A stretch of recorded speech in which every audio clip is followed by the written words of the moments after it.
Welcome back to the Make Time for Success podcast. This is episode number 297. If you're currently on the verge of starting something big or maybe even something daunting, but you're also on the verge of thinking about procrastinating on it or running away from it, this episode was designed for you. In this episode, we're going to run through 7 different strategies that can help you start much more quickly, much more easily, and much more successfully so that you can get the results of the big project, so that you can complete it, and so that you can conserve your energy and good mood in the process. Let's go listen to these tips together now.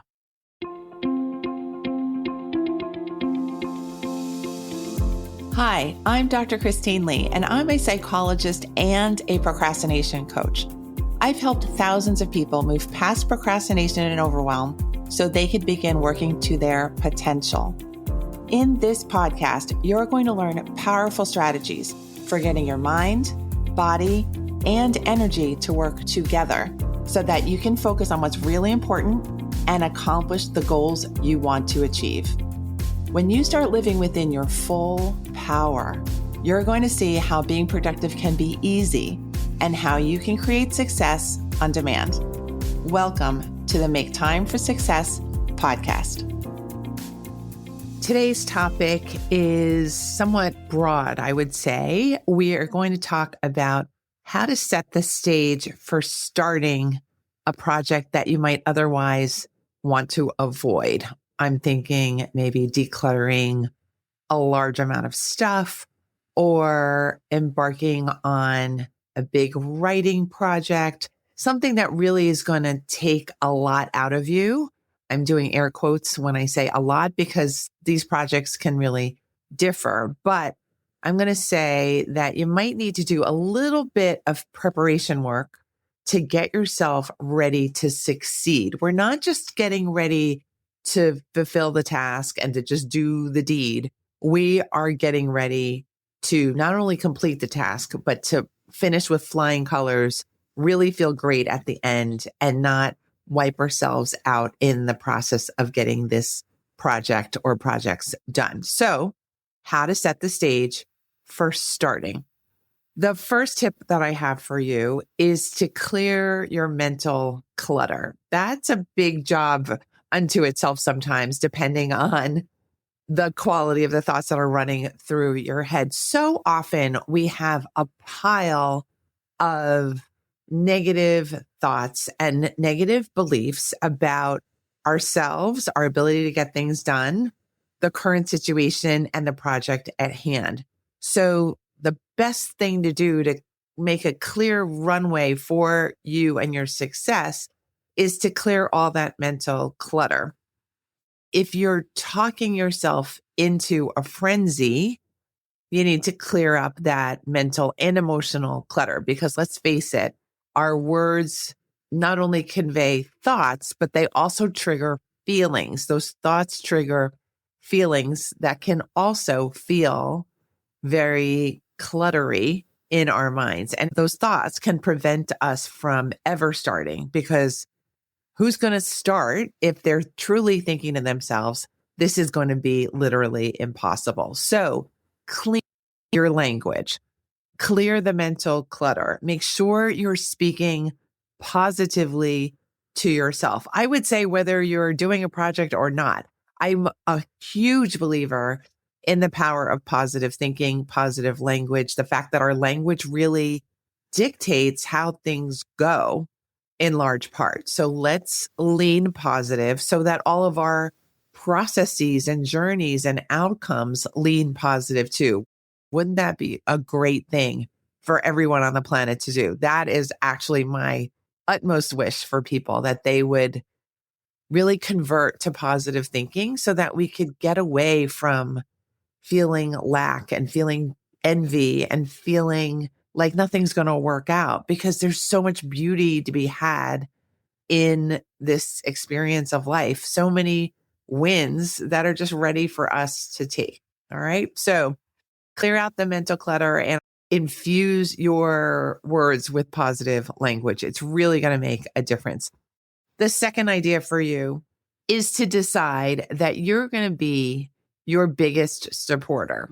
I tell this to my clients often because sometimes my clients don't sound like their biggest support. They sound like their biggest critic. They sound like the biggest, most judgmental voice in the audience. They sound like someone who wants to shut everything down rather than open things up. And so what I do is I encourage them to just be kinder to themselves. I think we should encourage our children to be kind to ourselves. I think we should encourage each other to treat ourselves nicely because that is also positive. It's also positive energy in our neighborhoods, our homes, our lives. And that positive energy tends to be generative. It generates good feeling, goodwill, good opportunities, open arms, goodwill among neighbors.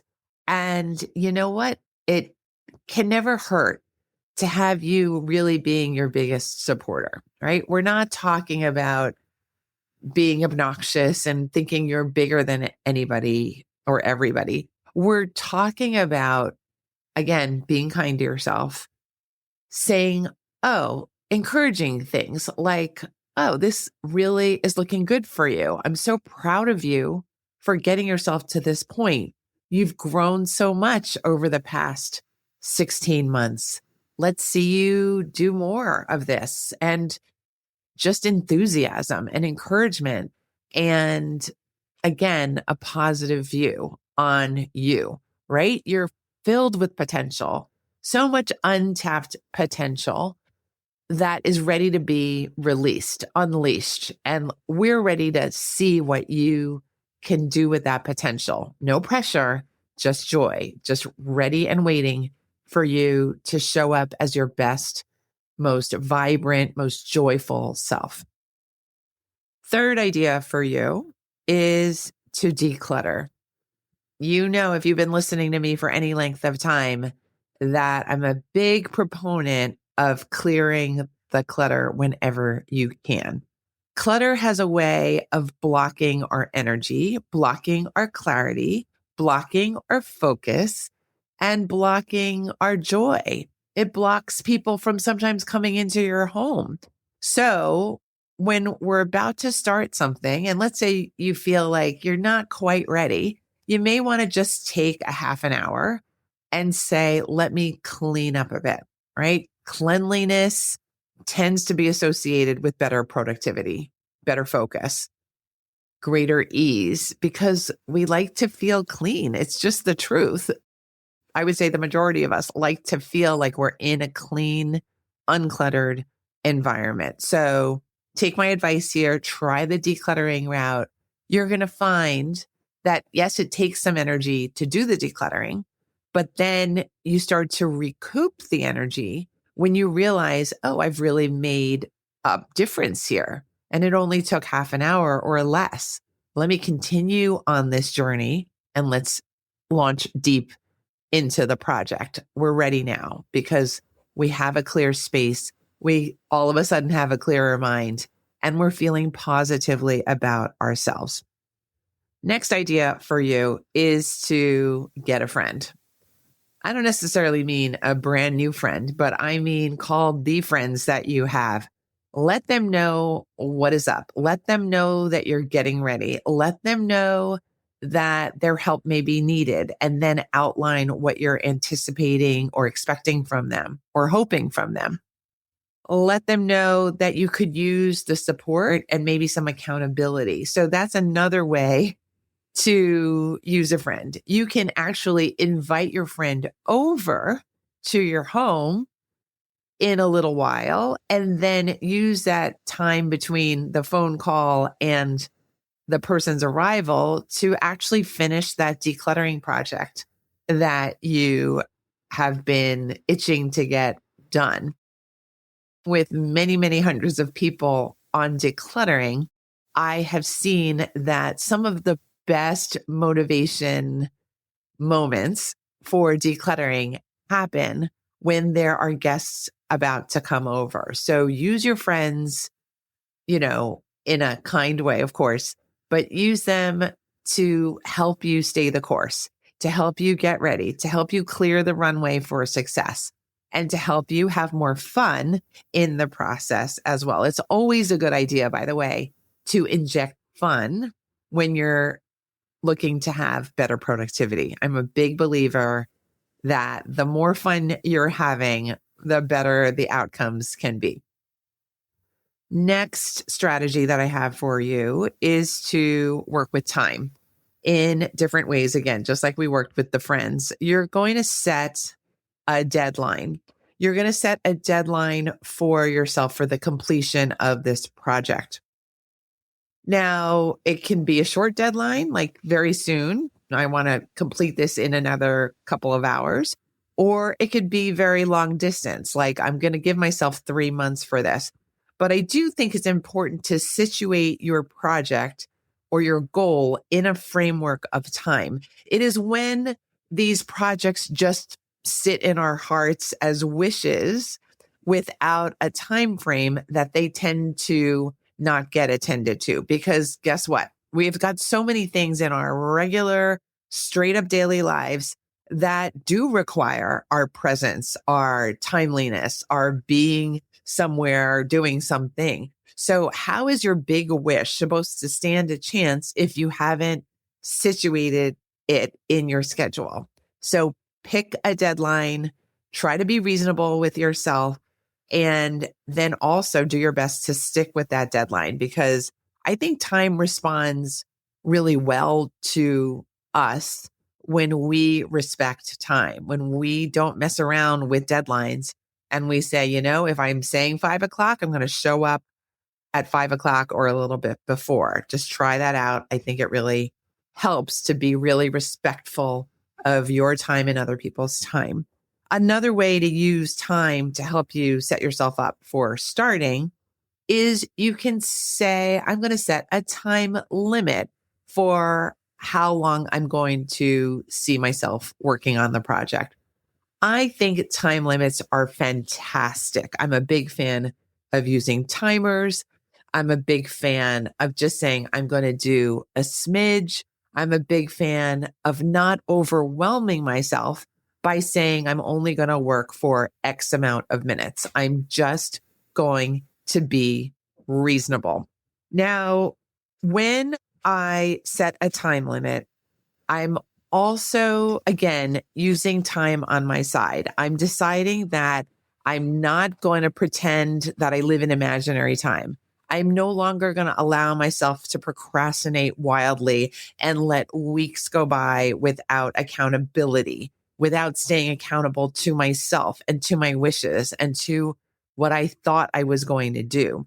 When you set the deadline, when you hold to a time limit, you make progress, but you also conserve your energy and you're on a course of action. You're really taking the reins. You're not letting fate and the winds carry you away. You're just saying, I'm doing this, I'm sticking with it, and it's going to happen. Therefore, you start to feel hopeful.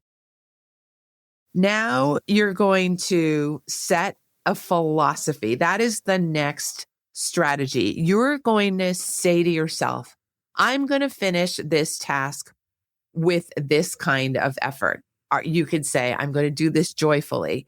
You can say, I'm going to do this faster than I ever did it before. You're going to say to yourself, I am going to do this with the help of my community. It does not matter to me what you choose, but I think it will matter to you how you set the stage for success. And it all starts with your framework. What is your philosophy for getting this project done? How do you want to see it happen in the most ideal of ways? You get to think in the ideal way because you're the architect of this project in the first place. You're the big boss. I know sometimes we don't feel that way when we're trying to get things done, but the fact of the matter is you're really the boss. So act like it. Decide, I'm setting the stage, the framework, the philosophy, the tone, and it's going to go the way I decide. I think that can be really helpful, is really kind of foreshadowing what you want to see happen. My last tip here is, I think, a super important one. You want to remind yourself of why you're doing this in the first place. What is your purpose? What is your why? What is the impact going to be in your mind? What is the impact going to be in real terms, in real life, with real people and with real consequences? And what are the results and the benefits going to be? I think it can be so helpful to jump ahead in time and see, how am I looking to change things? And to have that change, that end result, be the picture that you keep in your heart and your mind at the forefront of the process, the middle, and then towards the end, because it's going to keep you, again, being consistent. It's going to keep you in integrity with your word. It's going to help you build momentum. It's going to help you see the success that you know you really crave and desire and so richly deserve. So, in summary here, there's so many different ways to prepare yourself for success. We sometimes forget. And then when we forget, we fall prey to procrastination. We think delay is our only option, but delay is probably the worst options we can choose when we have the options to declutter, to call a friend, to dream really big for ourselves and the next couple days on our schedule. Remember, my general philosophy is that you need to be kind to yourself. Be reasonable with yourself. And you're going to find that time, the universe, your community, your body will rally around you and your wishes when you do this all together.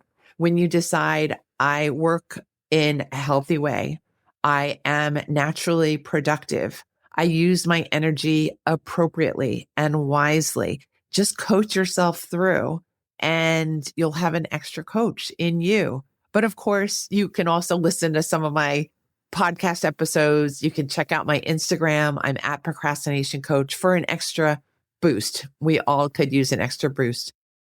I hope you use these tips right away to help you make something much easier. If you'd like a free worksheet that will help you start, go to maketimeforsuccesspodcast.com/starting line. Again, go to maketimeforsuccesspodcast.com/starting line. I'll have a whole list of tips for you ready to go when you go to that link. All right. I will see you next week when the next episode drops on Thursday, right on cue. I'll see you soon. Have a great week. Thank you for listening to this episode of the Make Time for Success podcast. If you enjoyed what you've heard, you can subscribe to make sure you get notified of upcoming episodes. You can also visit our website, maketimeforsuccesspodcast.com, for past episodes, show notes, and all the resources we mentioned on the show. Feel free to connect with me over on Instagram too. You can find me there under the name Procrastination Coach. Send me a DM and let me know what your thoughts are about the episodes you've been listening to. And let me know any topics that you might like me to talk about on the show. I'd love to hear all about how you're making time for success. Talk to you soon.